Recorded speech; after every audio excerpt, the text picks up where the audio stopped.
মধ্যপ্রাচ্যে চলমান সংকটের সমাধানের লক্ষ্যে চীনের প্রেসিডেন্ট শি জিনপিং ৪ দফা প্রস্তাব দিয়েছেন। আবুধাবির যুবরাজ শেখ খালেদ বিন মোহাম্মদ বিন জায়েদ আল নাহয়ানের কাছে ওই প্রস্তাবগুলো উত্থাপন করেন।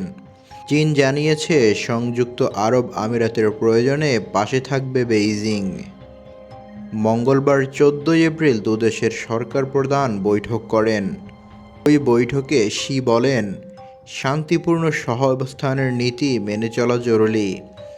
আন্তর্জাতিক আইনকে সুবিধামতো ব্যবহার করে আবার প্রয়োজন না হলে বাদ দেওয়া, এটা চলবে না। আবুধাবির যুবরাজের এই সফর এমন সময় হয়েছে যখন মধ্যপ্রাচ্যে উত্তেজনা বেড়েছে।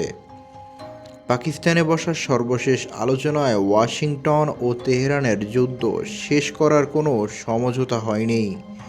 শোনা যাচ্ছে যুক্তরাষ্ট্র আবারও ইরানের সঙ্গে আলোচনায় বসতে চায়।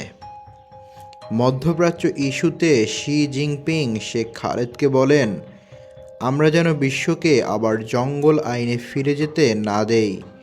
চীন সংযুক্ত আরব আমিরাতের সঙ্গে কাজ করতে প্রস্তুত, যাতে একটি আরও শক্তিশালী, স্থিতিশীল ও গতিশীল কৌশলগত অংশীদারিত্ব গড়ে তোলা যায়।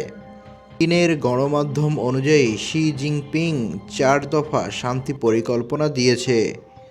শান্তিপূর্ণ সহাবস্থান ও আঞ্চলিক নিরাপত্তা কাঠামো, সার্বভৌমত্ব ও ভূখণ্ডগত অখণ্ডতার প্রতি সম্মান, আন্তর্জাতিক আইন মেনে চলা। বেইজিং বারবার যুক্তরাষ্ট্র ও ইসরায়েলের কর্মকাণ্ডকে অবৈধ বলে সমালোচনা করলেও শি এই সংঘাত নিয়ে খুব কমই প্রকাশ্য মন্তব্য করেছেন।